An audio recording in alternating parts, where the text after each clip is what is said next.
righty. They're telling me we're good to go and we're live. Just a quick one of those never burn bridges type things. I was telling you all about the podcast I was part of last week.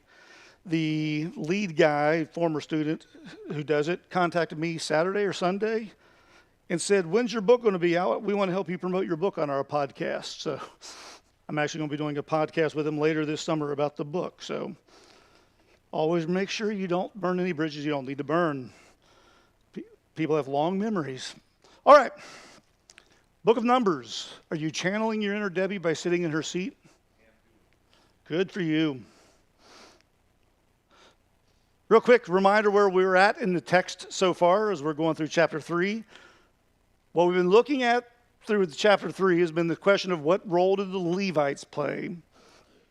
And one of the things that Moses, by way of God's command, introduces way back in verse 11 is the idea that the Levites are going to stand in the place of Israel's firstborn. He says it and kind of leaves it there. Gives us a little detail, but not much. As we look at the end of chapter 3, the final paragraphs are going to offer a fuller explanation of that idea. What's going on, how this is going to look for them. So let's go ahead and read. We'll read one paragraph at a time, starting at verse 40. And the Lord said to Moses, "List all the firstborn males of the people of Israel from a month old and upward, taking the number of their names. And you shall take the Levites for me, I am the Lord, instead of all the firstborn among the people of Israel, and the cattle of the Levites instead of all the firstborn among the cattle of the people of Israel." So Moses listed all the firstborn among the people of Israel, as the Lord commanded. And all the firstborn males, according to the number of names, from a month old and upward, as listed, were 22,273. And the Lord spoke to Moses, saying, I'll go ahead and read it while we're here. "Take the Levites instead of all the firstborn among the people of Israel, and the cattle of the Levites instead of their cattle. The Levites shall be mine, I am the Lord. And as the redemption price for the 273 of the firstborn of the people of Israel, over and above the number of all the male Levites, you shall take 5 shekels per head. You shall take them according to the shekel of the sanctuary, the shekel of 20 gerahs, and give the money to Aaron and his sons as the redemption price for those who are over." So Moses took the redemption money from those who were over and above those redeemed by the Levites. From the firstborn of the people of Israel he took the money, 1,365 shekels by the shekel of the sanctuary. And Moses gave the redemption money to Aaron and his sons, according to the word of the Lord, as the Lord commanded Moses. So kind of walking our way through our text, thinking about Moses explaining more detail about how this is going to work, this exchange. Notice again in verse 40 that God is issuing another new command, and it's for another census. Thus, the name Numbers. We see where some of that comes from. But again, the emphasis Moses seems to be making throughout this text is this idea of command. The Lord spoke, the Lord said, and then the people did it. This particular census is the taking accounting of the firstborn of Israel. The earlier census was the firstborn of the Levites. Now here we are, the firstborn of Israel. And he's going to make specific here that it's going to be the age of 1 month. That is the delimiter. Don't count all the children. If they're not a month old yet, don't count them yet. But from 1 month and up. And notice, and it's mentioned elsewhere as well, but I didn't bring it up when we looked at the Levites last time. As he takes this census, they're to record the names of all who are counted. It's not merely a name or a numbering, it's a naming as well. Now, that may have been simply strategery. You could keep count of, okay, we didn't double count this guy. But as I was talking to somebody Sunday, it may have been Rick, I can't remember who it was. You know, this whole idea of censuses, right? We got one in the New Testament with the birth of Jesus. But it's the idea of knowing who is Israelite, who belongs to which tribe, is an important part of the biblical message, not only is how Moses uses it in the Pentateuch, but when we come down to looking for who the Messiah is going to be, what's the Old Testament constantly doing? narrowing our focus down and down and down and down. And we have to prove that the individual we're focusing on is from the right tribe with the right connections. Now, when Jesus is counted, they have to go back to Bethlehem, Joseph's hometown. They're counted there in the census. And then not long after that, at least not long comparatively in terms of history, when the Romans destroy the temple in AD 70, all the formal records are now destroyed. There is no more proving who is related to who. Now, obviously today with DNA testing, we might be able to get a little close, but not to the kind of precision the Jews were doing when they took these kind of head counts. And so, biblically thinking, there's no way to prove any other individual after Jesus is the Messiah. He's the last one the records trace to. God, in his provision, gives us the name so that we have a record of it, and then all other potential challengers are now ruled out because the records are now forever gone. And so here's another census by name. And what he's doing here, as I said at the very beginning a few moments ago, is Moses is then going to take the Levites, those males that he had counted, he's going to take those Levites for God. And that's a key part of this passage, is this notion to take them for me. He took them for God, it says a little bit later as we go through this storyline. And then God points out in this verse, and again a little later when he repeats almost verbatim the language, all of this is connected to the covenant again. What's the contextual clue that that's what's going on? I am the Lord, using the language of Yahweh. So God can claim them because they're his. He owns them. And as they are taken for God, designated, set aside, made holy, whatever language you want to use there, they're going to be used as substitutes, as we said, for the firstborn of Israel. This is taking us back to something we saw in Leviticus, where it talks about the firstborn of every family, and then of certain animals. The firstborn is going to be designated to God. But you could redeem your firstborn child back. Here, now we're told how that's going to ultimately happen, is that the Levites are going to take their place and redeem them for God in that way. Even the same rule applies here, according to verse 41, to the cattle. The cattle of the Levites is going to be taken as substitute for the cattle of the Israelites. And so even there,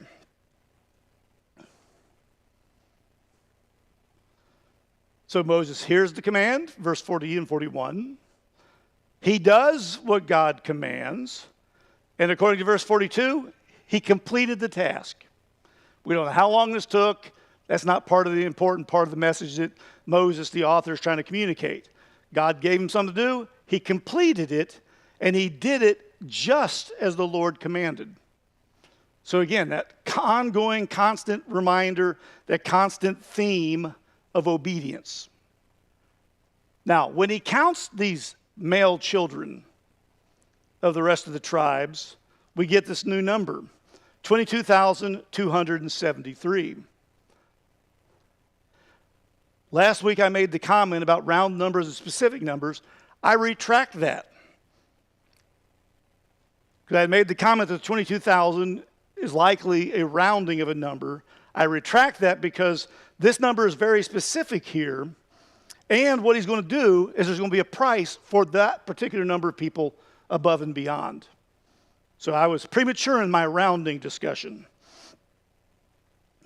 But there are 22,273 among these firstborn males of the other tribes.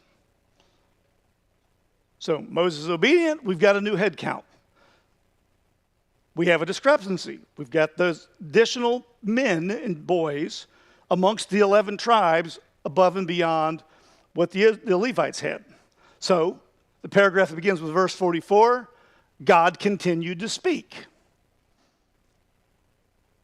He's not done. He's not caught off guard or surprised. Oh, well, now what do we do with these people?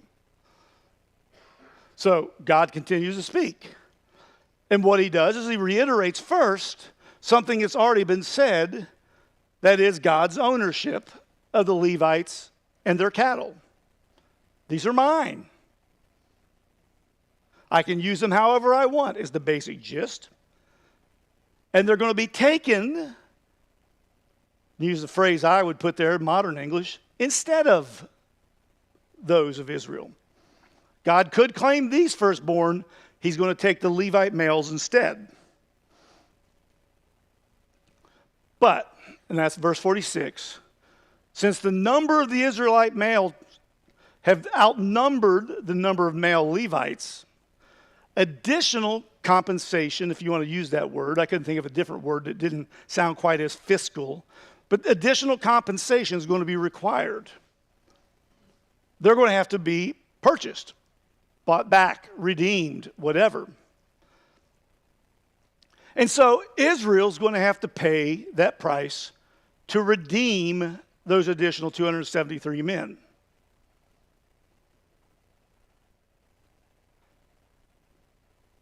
They have to be literally bought back from God's service.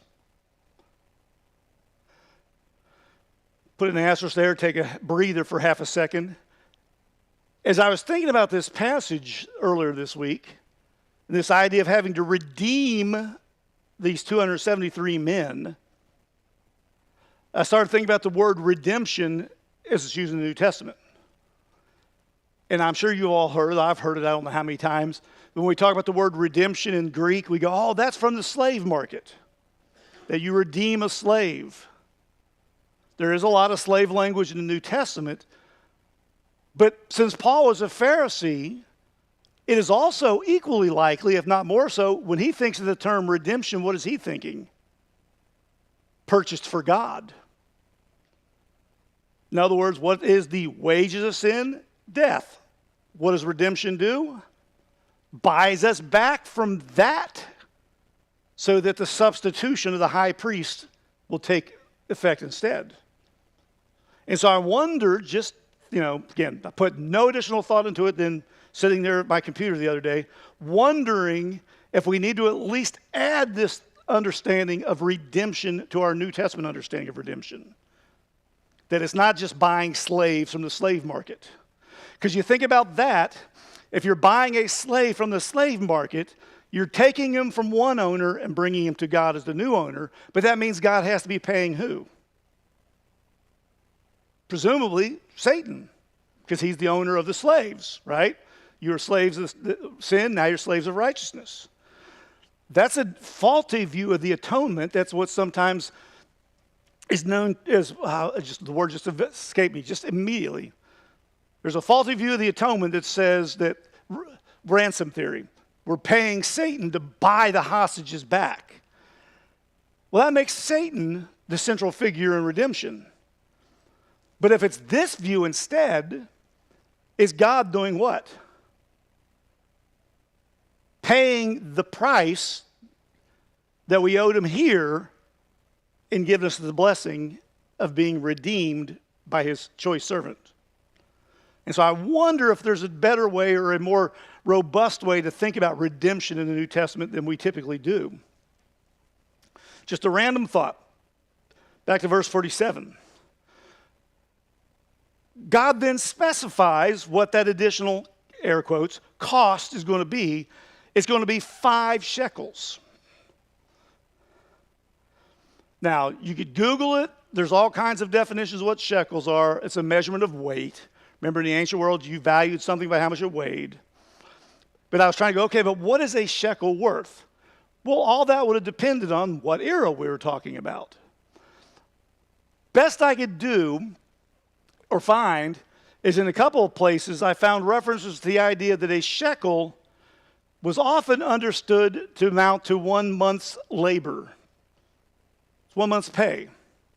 So basically the cost of the redemption was 5 months of income per individual.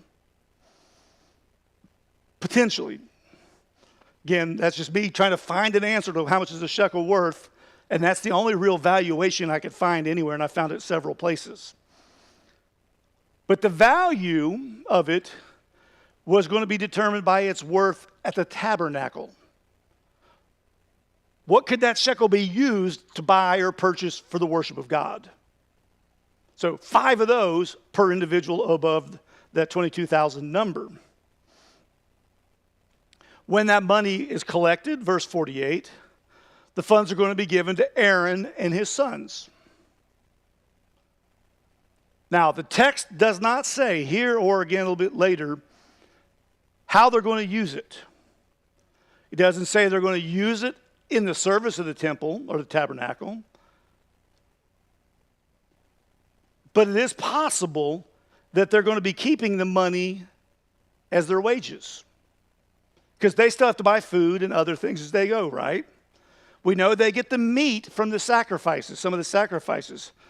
So, again, here's a possibility. You can put a question mark there if you want. Is this their income? Verse 49 doesn't explain that. It just simply says that God, or Moses, accepted that money as it's turned in. And in doing so, that reiteration again, that Moses was obedient to God's command.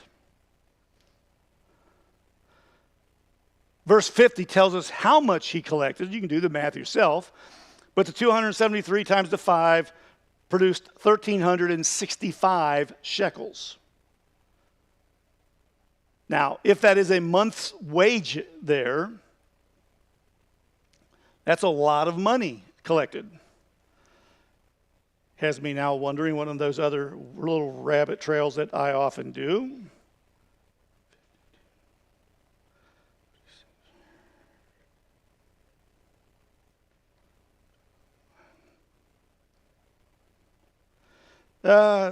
Roughly 26, 27 years of income, if it is to be used for that purpose.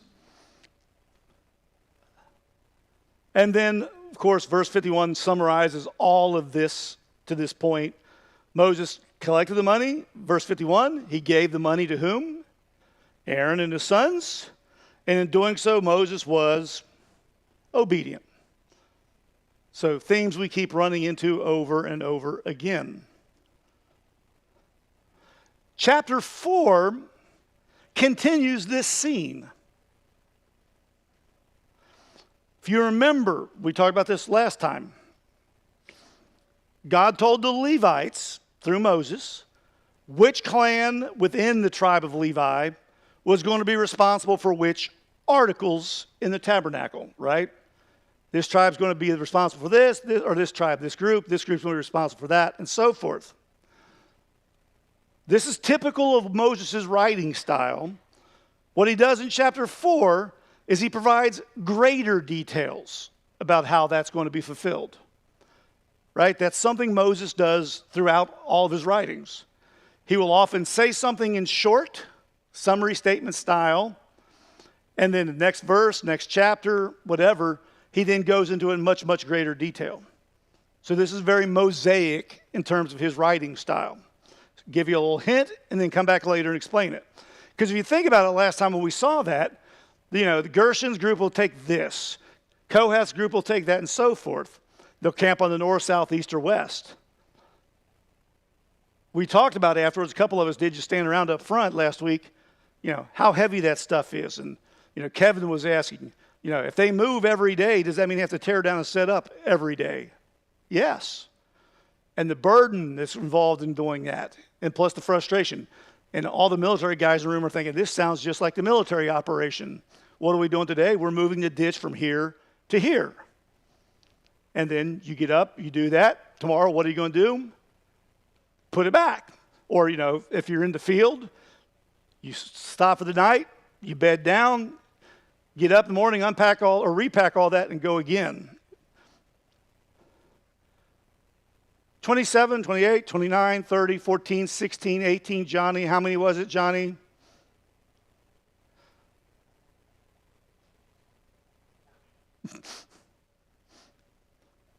Are you sure?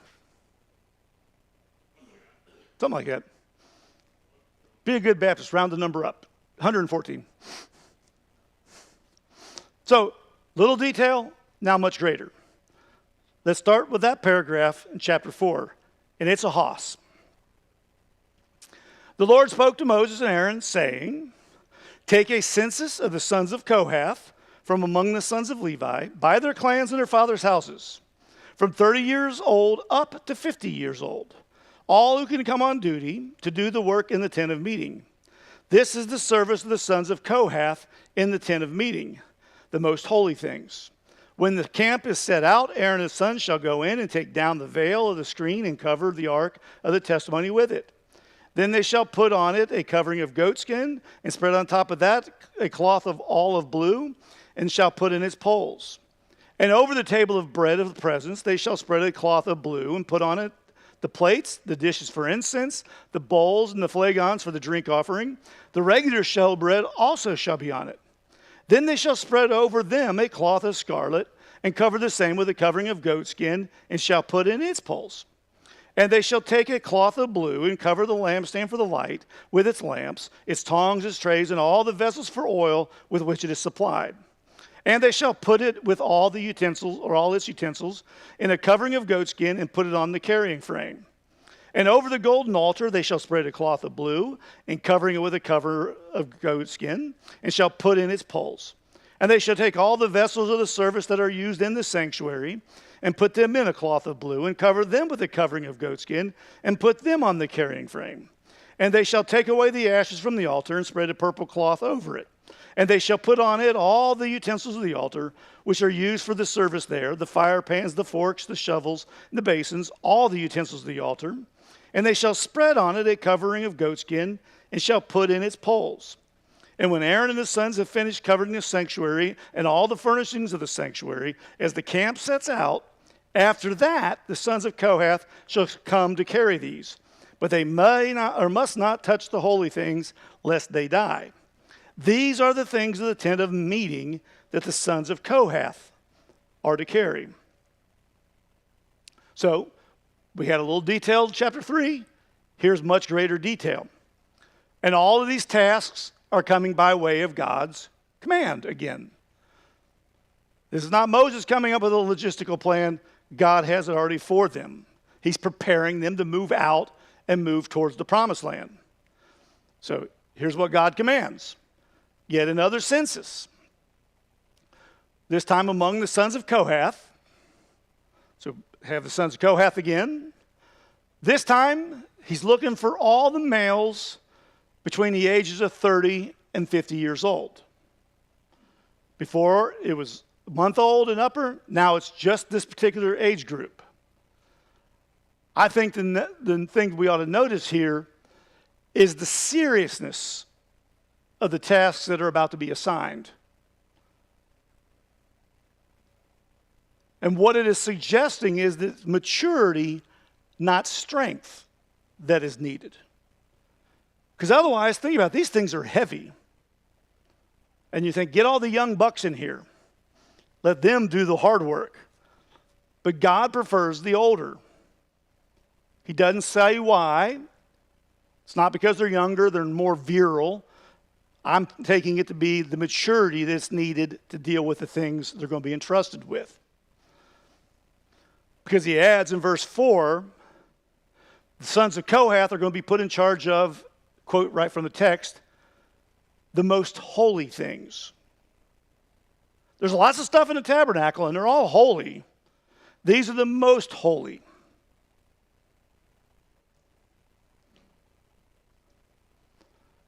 So we know the sons of Kohath, 30 to 50, are going to be the ones who are going to be basically the pack mules. But notice starting in verse 5, it's Aaron and his sons. Not the sons of Kohath. It's going to be the high priests who are going to go in, take down the veil that separates the Holy of Holies visibly from the people in the outer courtyard of the tabernacle.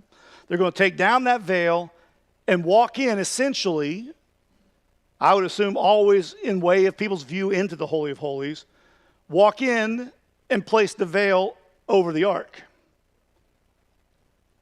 Having done that, that's the first step.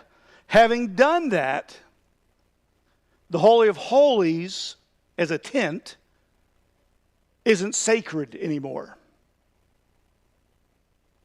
They've covered up the Ark of the Covenant. They've covered up the seat of God. So it's the first thing they do. Take down that veil and probably walk straight in and drape it over the Ark of the Covenant. Once it's covered with that, verse 6 then adds, they're going to use goat skin to go over that, presumably for waterproofing.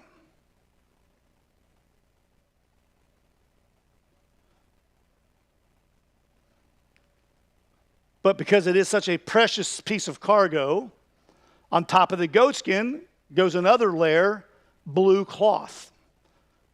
Blue cloth like that to match some of the attire of the priests. So imagine we're building this thing now. We've got the ark, we've covered it. Now bring in that blue cloth, cover it. Then finally in verse 6, you bring in the carrying poles and slide them into place.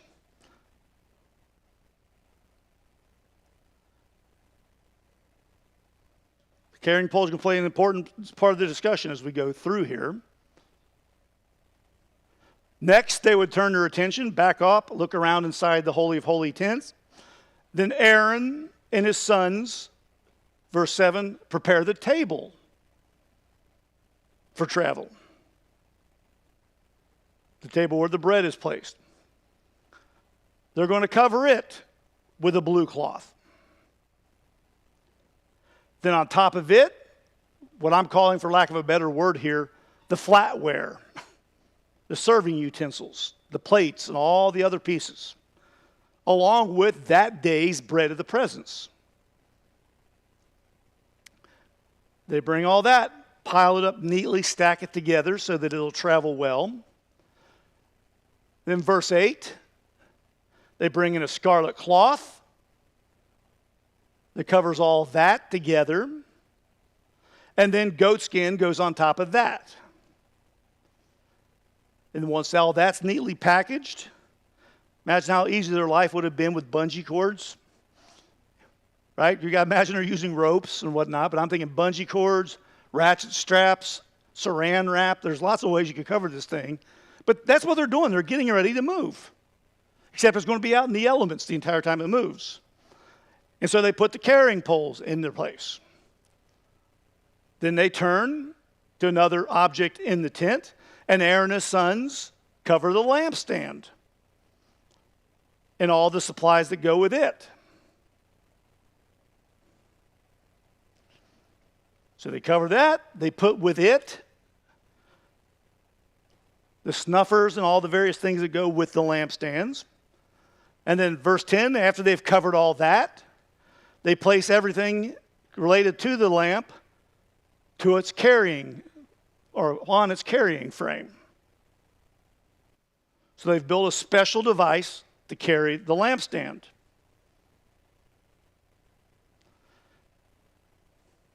Verse 11, they're still looking around the room, so to speak. I think everybody in the room's moved at least once. You look around, you pack the move, you look around the room. Verse 11, now Aaron and his sons cover the altar.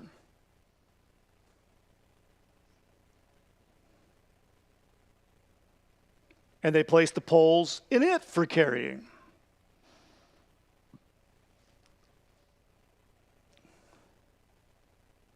Verse 12, Aaron and his sons then cover the serving vessels, the tongs, all the stuff used for that. Get them ready for transport.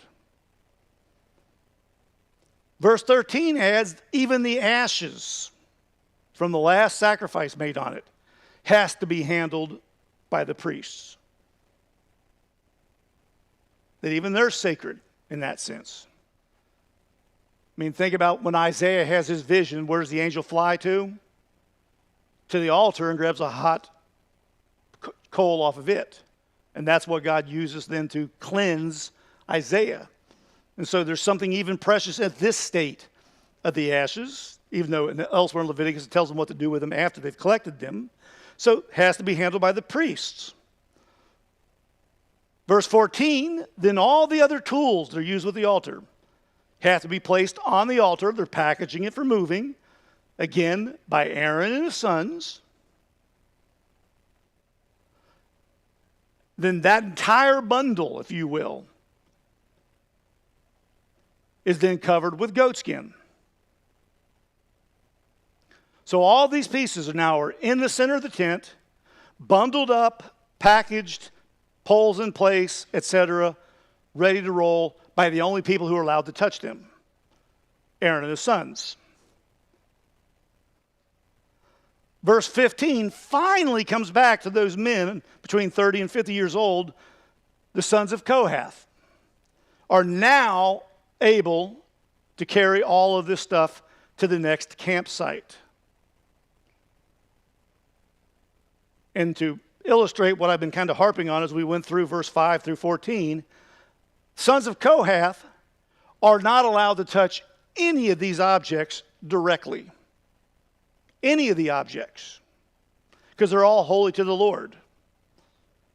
If they did touch them, what's the prize? Death. They die. And of course, this ought to take your mind, your memory, to a priest named Uzzah,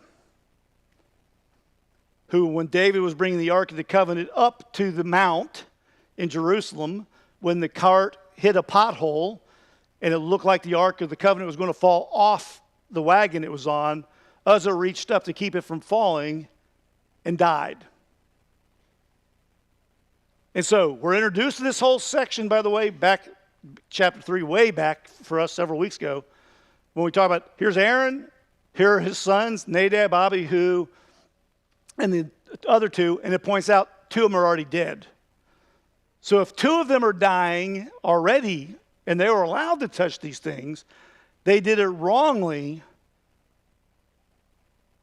Serious warning to all the others who might be inclined to touch them themselves.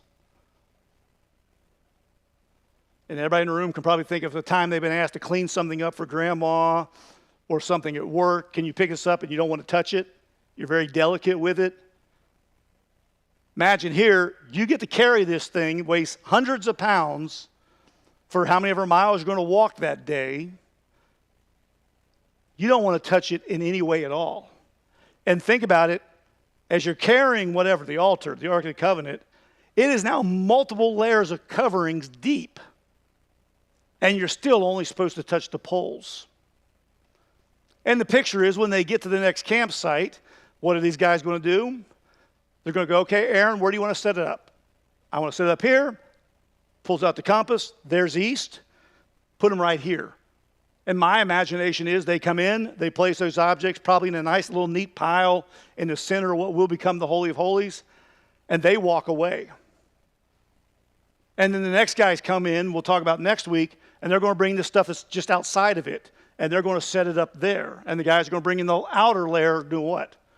Stop and set it up there, and they step away. Somebody else comes along and assembles all the pieces except for what's in the Ark of the Covenant, or in the Holy of Holies. And then that's when Aaron and his sons come in and finish, if you will, arranging the Holy of Holies. And what's the final step? Pick up the veil, walk it out, and hang it where people can't see into the Holy of Holies.